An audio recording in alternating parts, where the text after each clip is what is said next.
target up. As Ragnaros landing a 4-man sulfurous smash. Durance of hate from Mephisto, and this combination executed perfectly at the end of the game. From Alarak, make it a quad kill set up by that EGC. Wow, did you see that mosh pit? 4-man mosh pit while on a conveyor belt. That was like a regular sushi mosh. Nubrac, core at 50%. Both cores are just absolutely melting. Which one's going to go down first? I think this is going to be Respect the Gooses. Oh my goodness. Ring. Oh my goodness, the ring. Jaina just pulling up everybody here. That's a 4, make it 5 And it for does nothing. knock them all up. What a play! Oh my God! Somebody please clip that.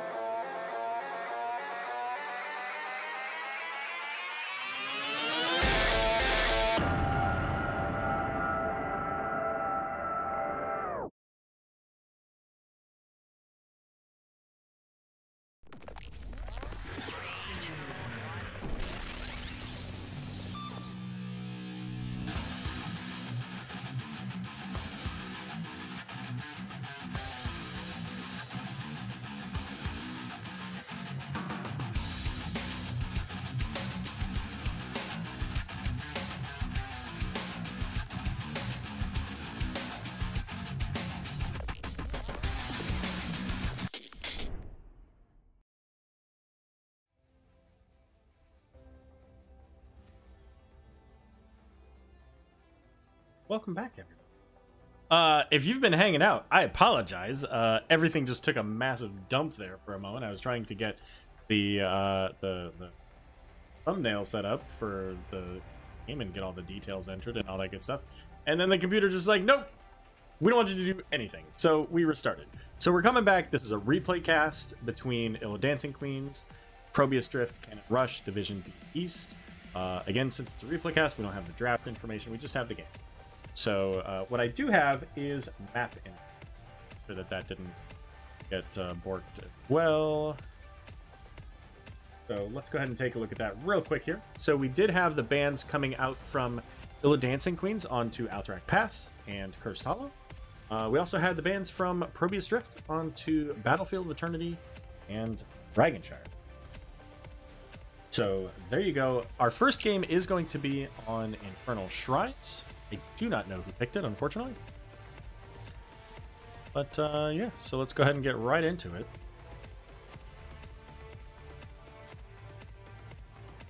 And there's no... I figured as long as we were restarting the cast anyways, there's no delay. Is it really? That ticker. I'll turn that off. Good call. Make sure that that's turned off on stats page 2. Oh, I don't have it. Did it really just post that again? Whatever. Well, we're going to get into the game here. It's loading up right now. So these are ProBUs and Illidancing Queens, two teams that I'm pretty familiar with. I've cast them each a couple of times and have cast earlier in the season, prior seasons. So looking forward to seeing how this turns out. On the left, it's going to be Illidancing Queens. We got Jakebot playing the ETC, Yotaru on Jaina, Born to Shine on Rhaegar. We got Sezdrin on the Maiev, and Dax playing the Blaze. And over here to the right, it's ProBUs Drift, Cannon Rush. We got Chaos Tank playing the Mal'Ganis, Hirobi on Sylvanas, I believe. Yep, Badgerlord on the Ragnaros, Desda on Lucio, and Aruba bringing it in with the Rainer. A little dance action right at the beginning of the game. All right, so checking out our talents, we got the new habits. We got that prog rock and Jaina going into Fingers of Frost. So everybody wants globes on the left side of this map. For Ragnaros going into the Meteor build there.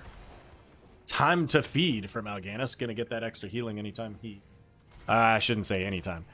But often when he hits a hero, at least the first time. And speaking of Mal'Ganis, he's going to get caught by that tether, but he says, I'm going in. Looking for that sleep. Gets stunned by the jet propulsion. Uses the Fell Claws. Might have been able to get out there, but ultimately getting a big stun is going to be the first blood of the game going in onto Mal'Ganis. In favor of Illidancing Queen. Exterminated the pick for Raynor, keeping in mind, of course, that I believe yesterday Raynor did have a little bit of a nerf, so it's down again to 50% more damage during his Inspire.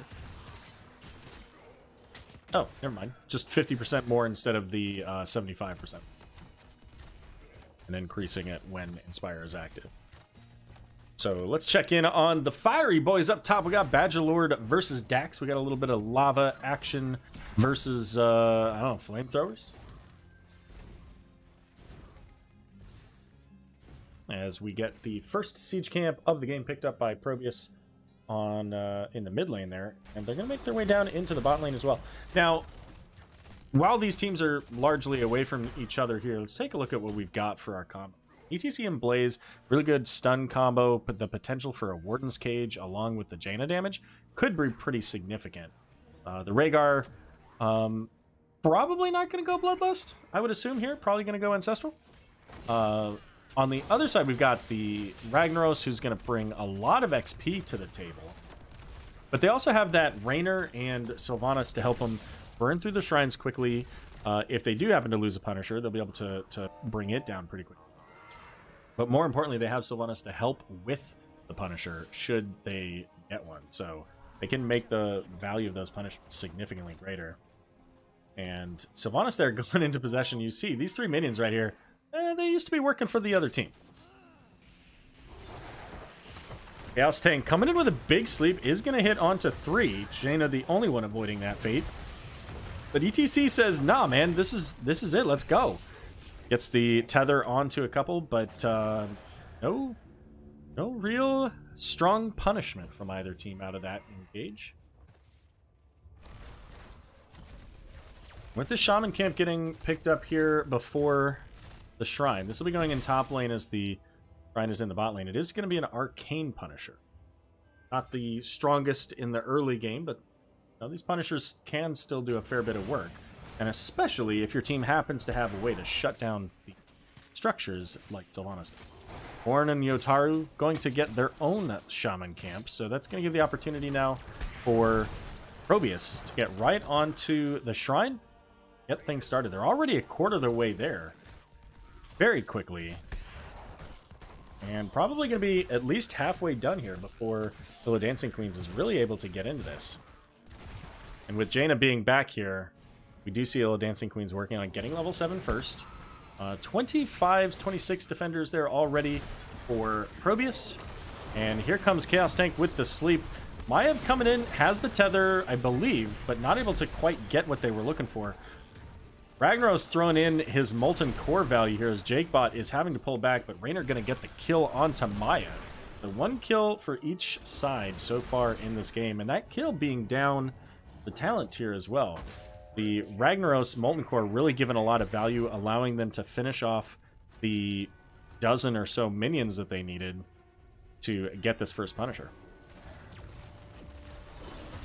As mentioned earlier, there's the Punisher jumping over the wall there onto Jaina, getting just so much value here. Yotaru having to use a tap and some healing from Rhaegar. But what I was mentioning earlier, Sylvanas there with the Black Arrow is able to shut those towers down, so really effectively increasing the health of Punisher. But keep in mind that the Punisher does not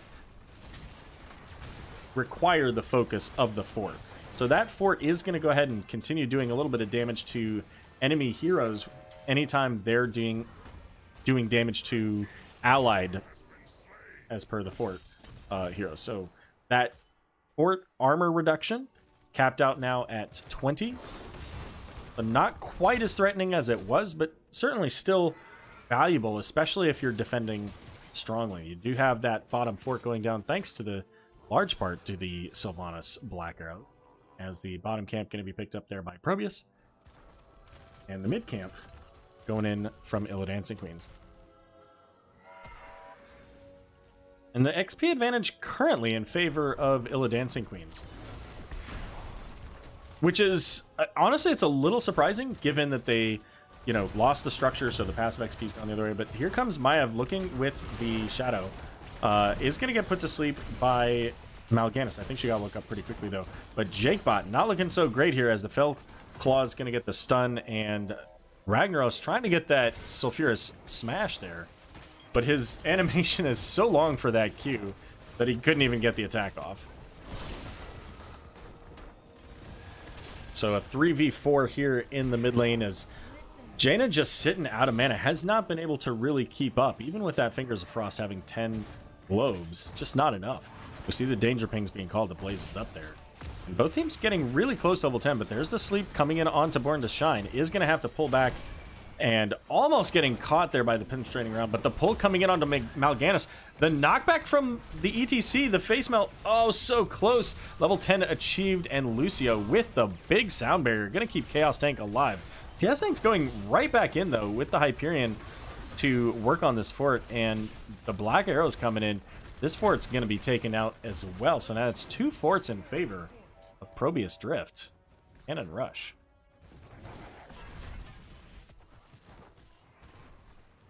So far, the majority of the macro has been in favor here of ProBUs. They've picked up multiple camps here in advantage. I think they've gotten both of the bottom camps.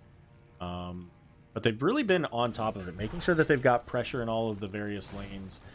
And it's correlated to two forts for them so far. And only 3 kills total in this game. One for Illidancing Queens, 2 for ProBUs. And we see Illidancing Queens being really patient, hoping that they can catch this Ragnaros coming in. And there it is. The Jet Propulsion misses, but the Tether does not. A lot of damage going out onto Ragnaros. He gets the Sulfurous... Oh, that's the Sulfurous. What's the name of his Q? Whatever. Sulfurous Hungers, maybe? That's what it is. Anyways, he gets his stun to hit a couple of people, but he's by himself, so it's not much. What's a cooldown on that? So that's actually a pretty short cooldown. It'll be back up in a bit. But that means he doesn't have Lava Wave, which actually... You know, I mean, if you look at Ragnaros when he first came out, Lava Wave was a joke. Everybody thought it was just a garbage talent, but Lava Wave has become quite a valuable talent, especially with the changes and the minion XP being so helpful. Sezdrin going in the back. We've got the ETC coming in with Stage Dive. Warden's Cage coming out, but a big silence out of the Sylvanas is going to really put a damper on that. Jaina's going to fall. Sezdrin now having to pull back. The bunker is out. Can Jakebot escape? He's body blocked by the bunker. He does end up channeling to get in. Gets that 25 armor coming right back out of it, and just might actually make it out. The Molten Core is popped, so they're going to get the little bit of value there. It's also going to defend, or help defend, against the Shaman camp here. But with that kill onto Jaina, that gives a bit more value now to ProBUs, as they're already 28 minions onto the Shrine. And this should help to secure them their next Punisher. This Punisher is going to be a Frozen Punisher, and that, coupled with Sylvanas, makes this a very difficult defense for Illidancing Queens. At least right now, it almost looks like they're even just going to go ahead and accept that. They're going to pull back, try to get value elsewhere. They're going to start by getting the mid-camp. And this, I mean, this Punisher's going to make it through this. And it's going to make it through with 100% of its health, basically. I guess 99% of its health.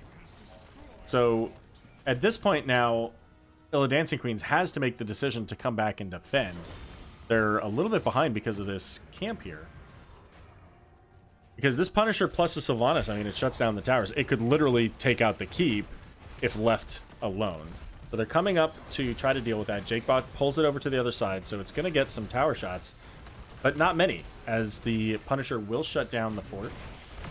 Here comes Chaos Tank trying to put the sleep out, but gets a massive tether from Sezdrin, having to use the leap. It is Bloodlust there, so they're looking for more here as the Warden's Cage coming out. They get the kill onto Lucio, make it a double with Sylvanas. Chaos Tank also in danger. The Jet Propulsion going to stop him, but he cannot quite get the bats to come out and play. And for that, they will save their keep. Illidancing Queen's going to finish off this Punisher.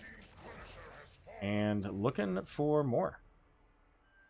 Where can they get value? They're going to have to get XP here where they can. Top and mid both have XP.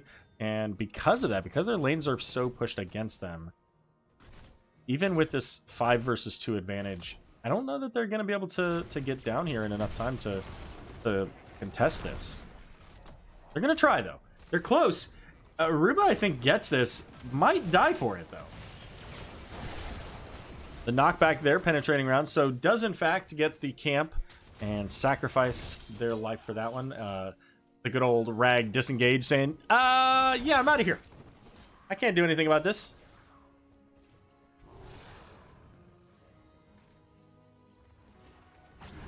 And now, pushing it in the bot lane. This is, with that kill, Illidancing Queens gets a bit of momentum. They've got Rag and Blaze split off here. The pull coming in onto Mal'Ganis, but of course he puts everybody to sleep. Ring of Frost is going to hit Sylvanas. Can they capitalize on this? Maiev looking for it, but the Sound Berry just in time.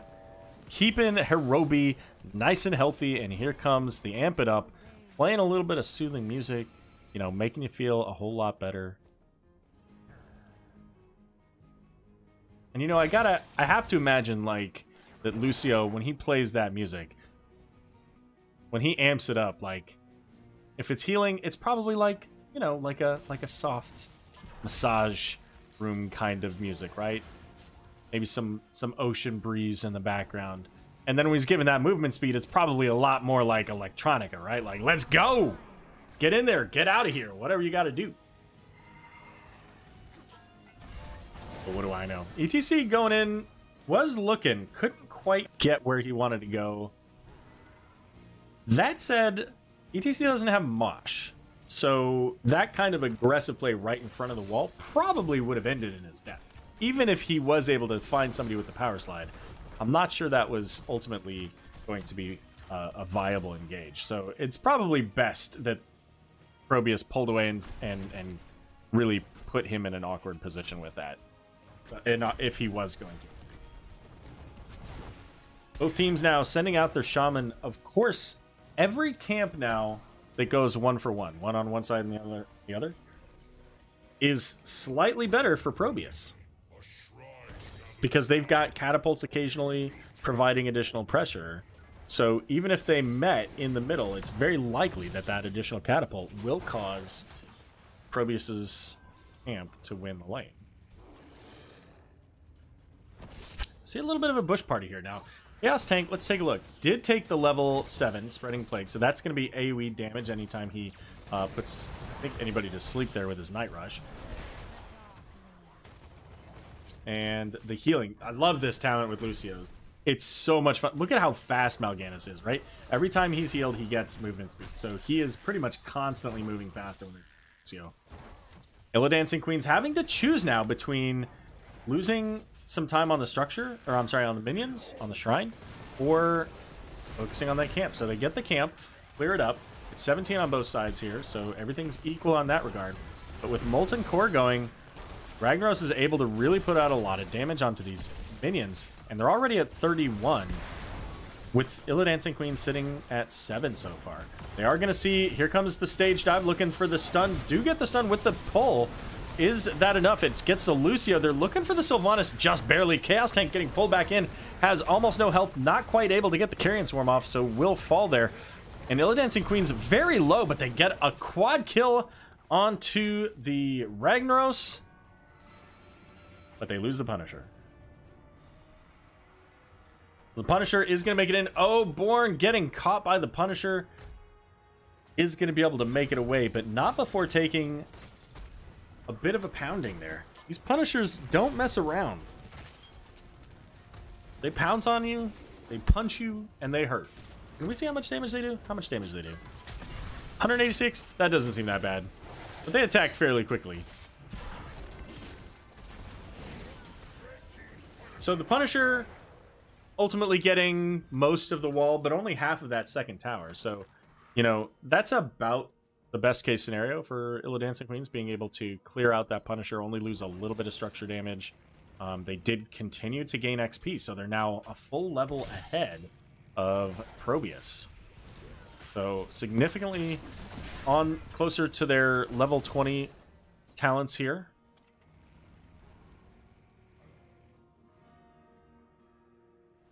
Check in here. ProBUs up the lane, keeping the pressure mounted. The next Punisher is a Frozen Punisher. It's going to be in the bot lane as well. So really, ideally, if Illidancing Queens can find themselves some pressure in the bot lane, that'd be great. But Maiev getting found out. I was going to say caught, because I thought she was about to compete, but, you know, Mal'Ganis just not quite able to catch up to Maiev. She's kind of slippery. Same thing here happening with the ETC.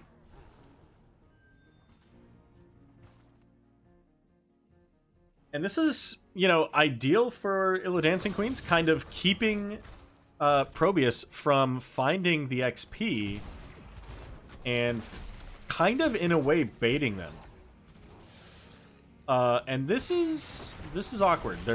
I don't like this at all. Illidancing Queens is so close to 20. There goes a huge stun onto Jaina. She gets deleted by the Sulfura Smash. Here comes the Warden's Cage, but Carrion Storm's going to allow Mal'Ganis to get out of there. Badger Lord in there, and here comes the stage dive onto the Rainer. This is still a 4v5 though, as now Mal'Ganis looking for the sleep. They do get the silence arrow, but Jet Propulsion pauses the engage, but it's just not enough as Mal'Ganis, as Maiev going to be the second one to fall. And now level 20's very close now here for ProBUs as well. Illidancing Queen's all of 2 minions away, basically, getting that level 20, but they're down 2 heroes. And this core is one of the stronger defenses, massive area roots, but they don't have any damage. ProBUs electing to move up. They've got a huge push here in the mid with this double siege camp. I'm not sure. Maybe they could have ended there.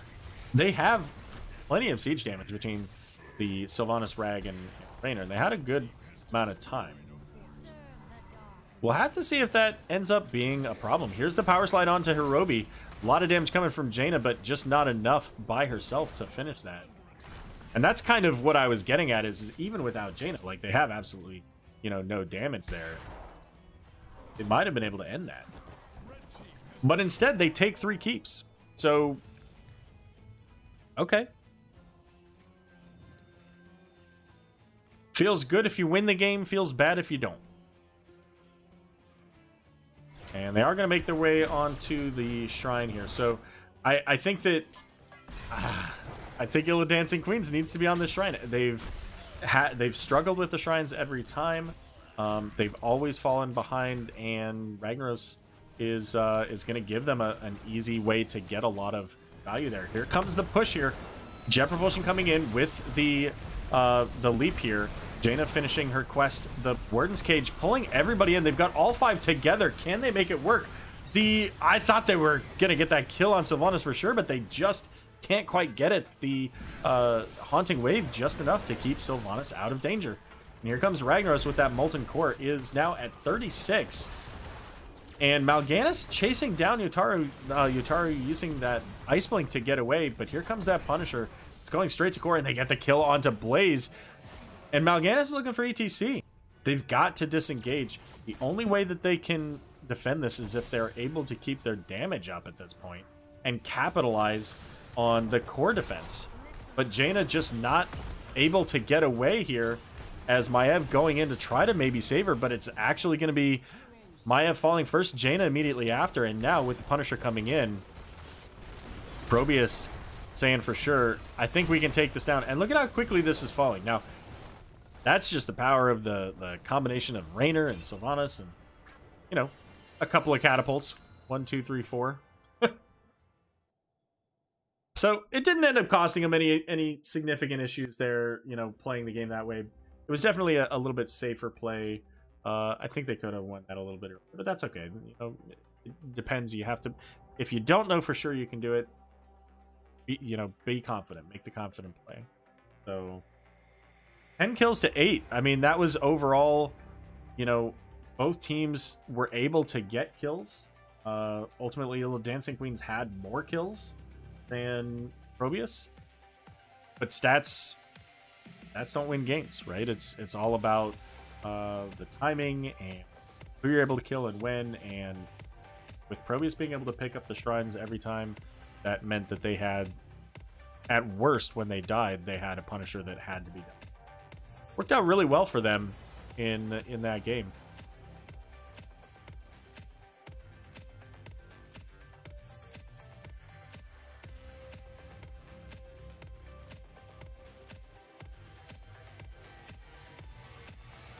All right, well, let's get set up for game number 2, see where we're going for that. What I get for reporting results immediately. Yeah, exactly. Ah, rip. Spoiler alert. Alright, looks like game number 2 is going to be on Volskaya Foundry. See a few of the same heroes here, but we definitely see some new heroes. This could really get interesting. Suppose I can show you guys. Go to that. We'll go to the game screen. Gonna be there soon anyways. Grab a quick beverage. Oh, that's why I don't do that.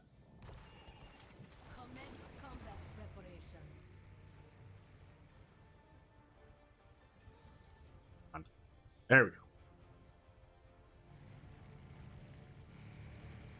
Alrighty then. On the left, looking to even out the score here, we've got Sezdrin playing the Mephisto. We got Born to Shine.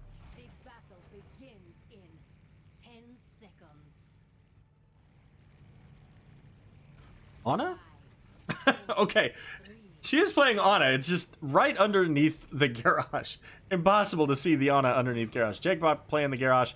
Dax on the Leoric. And Yotaru on Junkrat. Over here on the right, we got ProBUs Drift. Currently up 1-0 in this best of 3. We got Chaos Tank playing the Mal'Ganis. Once again, Aruba playing Rainer. We got Herobion, Kael'thas, Desda there on the Anduin. And Badgerlord plays. Alright, so as far as anybody's stacking here, the only thing we've got stacking is Mana Addict for Kael'thas. So ultimately, there's no specific, like, hey, we should or couldn't fight here. It's just a matter of, you know, what can you get? And I think if Garrosh was just a half a second faster there, that Mal'Ganis could have been toast. Throw right up there into the towers, and suddenly Mal'Ganis is struggling.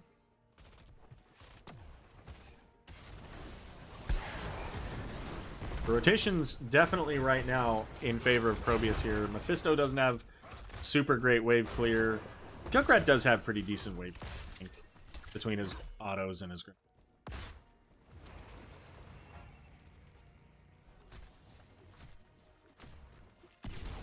Right away we've got here, and it is again the Exterminator, so Rainer's going to be able to burn through that quickly. Wouldn't surprise me if we see them make a play for the port camp here pretty soon, as I fully expect that we'll see Illidancing Queens heading down to their turret. It's like that's gonna get the rotation up, and I want to see them go right here. Like, you don't need to go get that XP, you'll come back to it. Like, that's what they're doing. I love it when people do what I say, what they should do. It's like they're listening to me. I know they're not listening to me because this was hours ago. But thank you for pretending that you're listening. So right now, ProBUs is slightly ahead. They've got a little bit more XP, and they're going to where they need to go when they need to get there. And we saw it took a little while there for that camp to get cleared on and Junkrat. Not the, you know, super amazing clear that Exterminator Rainer can provide. Exterminator, there we go. Like that. Jakebot getting caught here is taking a lot of damage from that Kael'thas. Gets the throw onto Chaos Tank. Can that be enough? But ends up being Garrosh falling first. And Chaos Tank just barely able to make it out alive. Anduin, not so much. I don't know if Anduin was looking for maybe a leap of faith there. Ended up falling to Nexus Forces, though. Sleep Dart going out was looking, but Kael'thas got the Gravity Lapse on Donna. Is Junkrat able to get the kill onto Hirobi, though? Not quite. Very close, though, so Hirobi's probably going to go back here. And 10 seconds until control point A. We see Blaze already here. XP very close, which is actually favorable for Illidancing Queens because they one camp behind, that support camp, as both teams are going to make their way onto their siege camp. Nobody yet onto the control point, but Jakebot heading there. Chaos Tank says, all right, let's meet in the parking lot. Blaze throwing out that oil here, and Chaos Tank going to get the stun onto Leoric. Mephisto going in, almost having the Chastise catch him there on the return route. Now let's see, who's got the better sustain for these control points? Anna's, I feel like Anna's pretty good. She doesn't go through the mana as quickly. And these are areas where I think you can probably, you know, snipe people with heals pretty easily. Jet propulsion coming in on Mephisto. The sleep coming in. This is a dangerous place to be for Mephisto, but he's still pretty healthy. The Junkrat concussion mine is going to boop Blaze out, but he's going back in after the leap of faith. Gets thrown away by Garrosh, and the support camp is dropped. Which apparently Anduin had that because it was Illidancing Queens that dropped it.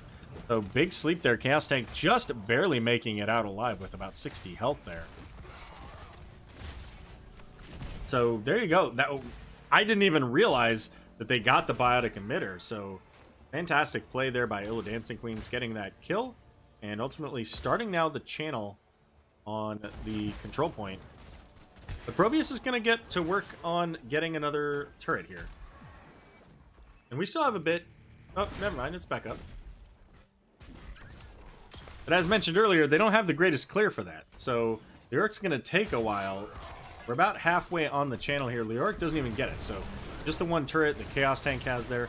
Mal'Ganis is going to get thrown in, looking for the sleep here soon, as he does get booped out once again. Sleep is going to go out, big sleep, onto 3.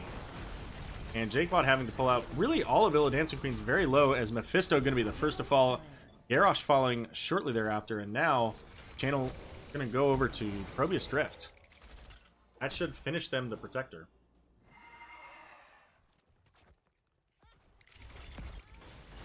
And it will. So Kael'thas is hopping in. We got a little bit of an Anduin hopping into the gunner seat. And they're going to get a little bit of damage on the wall. Not quite going to get that. Never mind. The laser. That laser was so perfectly placed, I didn't even see it under the wall. I got to shout you out, Anduin, Desda. If you're out there watching, A+. You get a positive grade in my book. Chaos Tank getting caught by the Groundbreaker stun here. But the towers are focused on the Protector. So, nothing there. He's able to get out. And the Protector is slowly falling here. Pretty significant value getting the full wall and the healing well.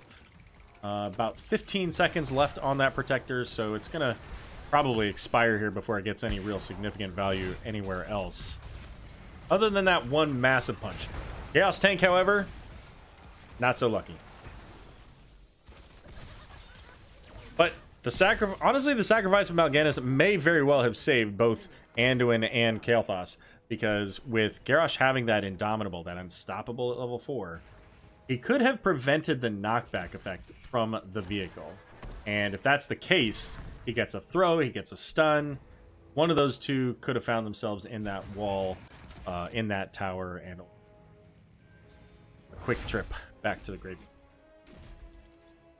Both teams now have level 7.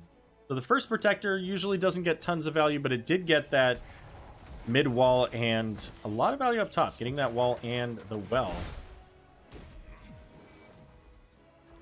And both teams picking up equipment here. We got, for ProBUs, they get that support camp, and Illidancing Queen's getting another turret.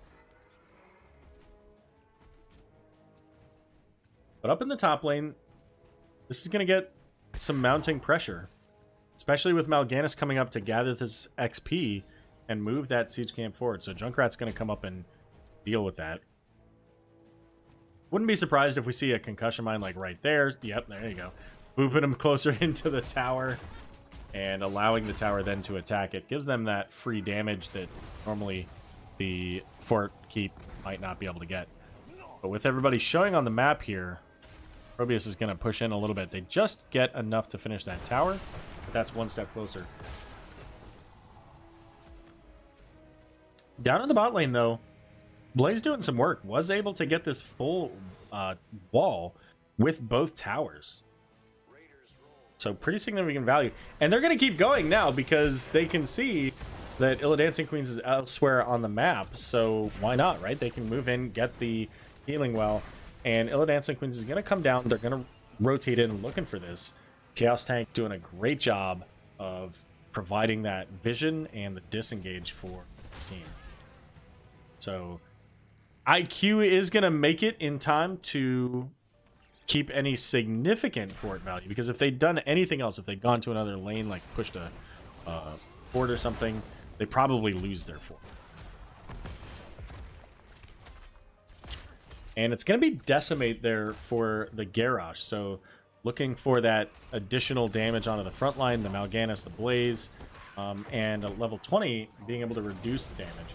Gravity Lapse coming in. Here comes the Endurance of Hate onto 2, and they got the Riptire. They are going to get the throw onto Desda, but the Biotic Emitter is keeping him alive. Garrosh and Junkrat are the ones that pay the price for it, but Anduin and Raynor counter kills as Mal'Ganis does fall. So ultimately that worked out 3-4-2 in favor of Illidancing Queens. But it should be noted that was with Blaze in the bot lane soaking that XP. So just the Kael'thas managing to stay alive out of that engagement. ProBUs in bot tower already sitting at half health with another minion wave coming in. So Blaze could probably clear up that minion wave and continue to push that. Is going to move into the mid lane, gather this XP up, continuing their quest for level 16 or eventually potentially even level 20. Looks like the call is going to be to pick up the turret camp here. And that's fine. I mean, again, they can see at least some of the members up here. The real question now is, does Illidancing Queens look to pick up the support?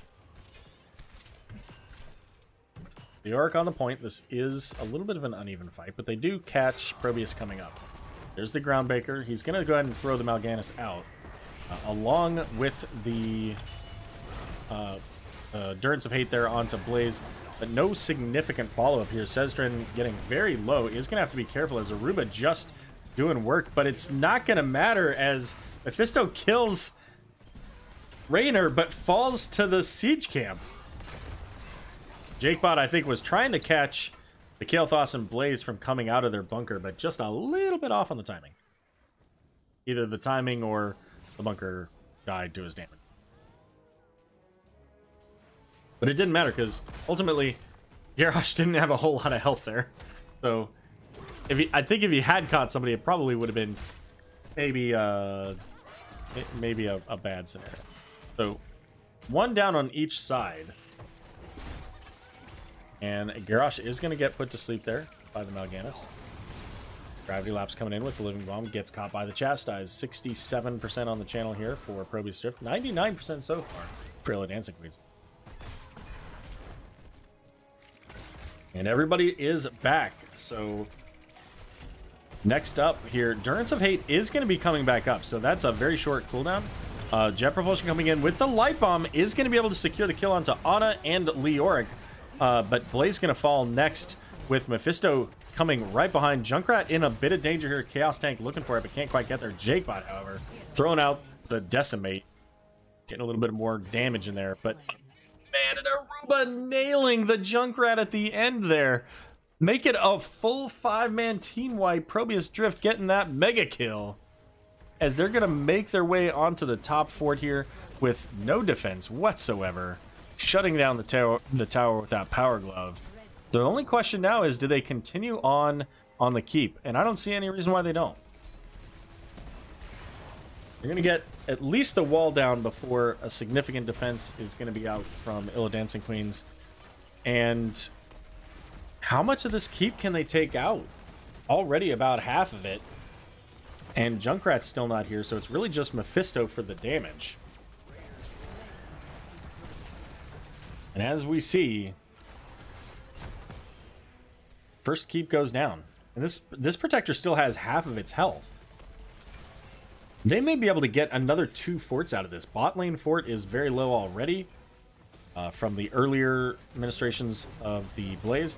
And Dax is going to get the Entomb, but Chaos Tank going to go ahead and use the Carrion Swarm to get out of that.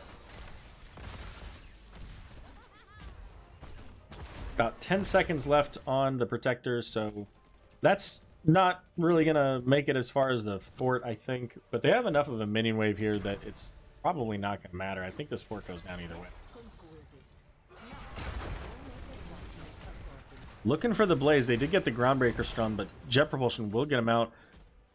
Garrosh doing his best. Used Indomitable, but couldn't quite get close enough. There's the route onto 3. Here comes the bunker, and basically just keeping the team safe. They had the Durance, they had the Riptire, so they knew that there was a big burst of damage coming in. That bunker gives them, if nothing else, a place to hide, but it also gives 25 armor when you come. And here comes the sleep onto Jakebot here. Jakebot entirely isolated, and that just was an opportunity here for ProBUs to get a kill that leads to a little bit more map pressure for them. Looks like it's going to be the biotic emitter for the call here. Show those counts again for you.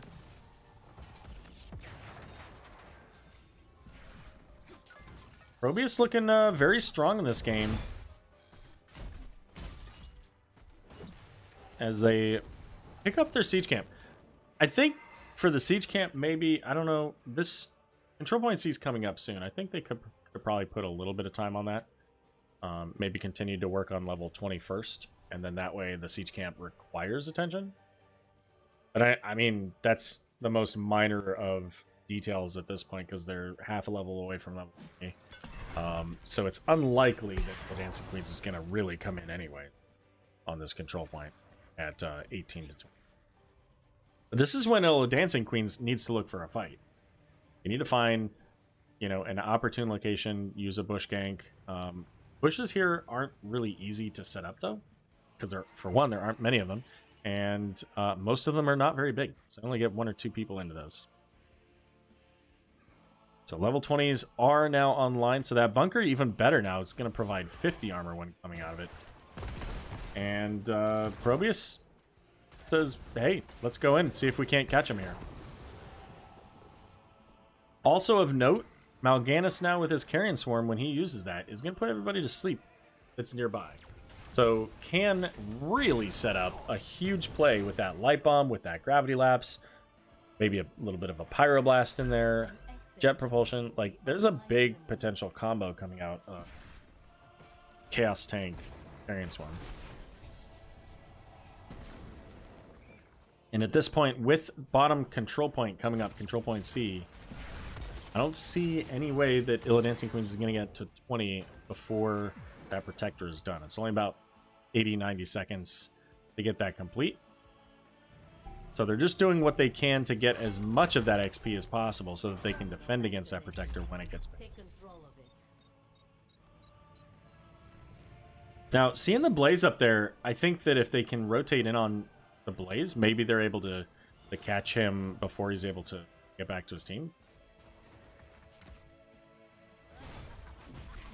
Possibly not, because he wasn't really out of place for too long. Was able to get back to the team pretty quickly. And I like this play. I mean, they need to pick up any advantage that they can. I think that the port camp coming up here in 30 seconds is another one that they need to look at. Although it might not, I don't know, it might not be up at that point, because the control point is flipping pretty soon here. It looks like they're going to go ahead and take the uneven fight as far as talents. They don't have those level 20s. They're pretty far from them, so they're looking to try to engage this before the Protector. There goes Jakebot onto the point, so it will contest. Here comes the Riptire looking for that Mal'Ganis, possibly. Is going to explode into the backline. Durance of Hate is going to come out, is going to connect with a few. So big root value, but Mephisto going to get taken out on us shortly thereafter, and Carrion Swarm about to put people to sleep. Not necessary, though, as Garrosh and Junkrat will also fall, and it's just Leoric now left to defend with the full Protector. I don't know. I think ProBUs has got this. They've got catapults already on the core. Really all they need to do is walk through mid, because I don't think, yeah, they haven't taken down a wall. So they're going to walk through mid. They're, in fact, taking down this tower to make it easier for the Protector to go through. They're going to make the way right to port. Maybe? Rainer doesn't have Hyperion, but it's not going to matter. Those catapults already did a lot of work. And game number 2 going over to ProBUs Drift Cannon Rush, securing them the 2-0 victory over Illidancing Queen.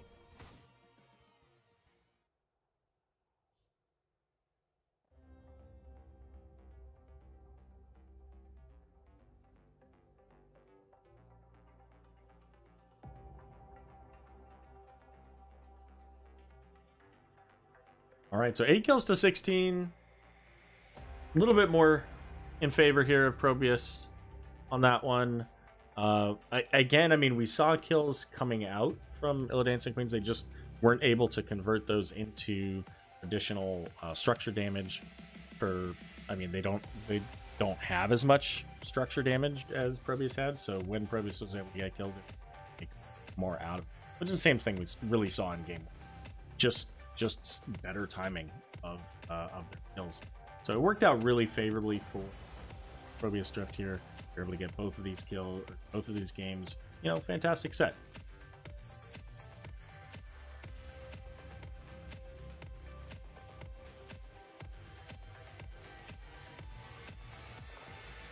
Any particular play of the game?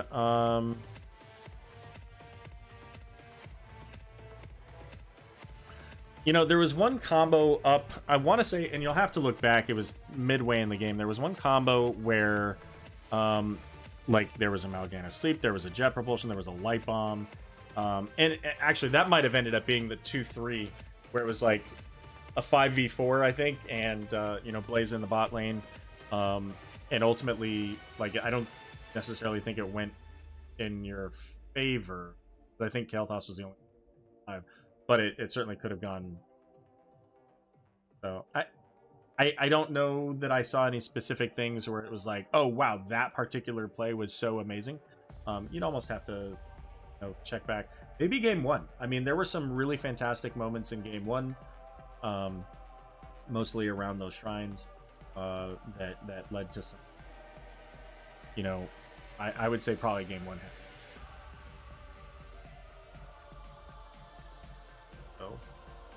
But there you have it. 2-0 victory, ProBUs Drift over Cannon Rush over Illidancing Queen. While we're at it, let's see where we're at in the standings here.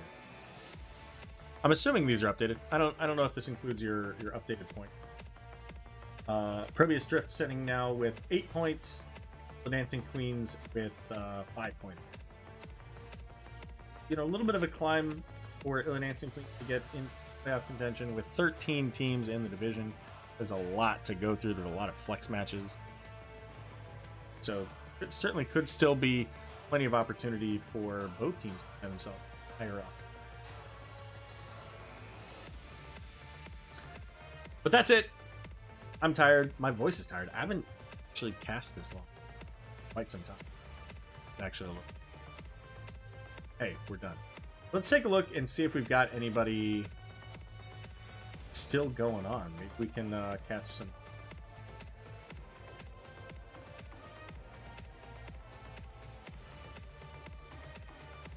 Yeah, we got somebody doing something here. All right, I'm going to send you over to NyQuil. You know what? They brought some people over earlier, so we'll send them right back. So thanks, everybody, for stopping by if you're still out there, and have a wonderful week. Catch you soon. And absolutely glad to get the cast.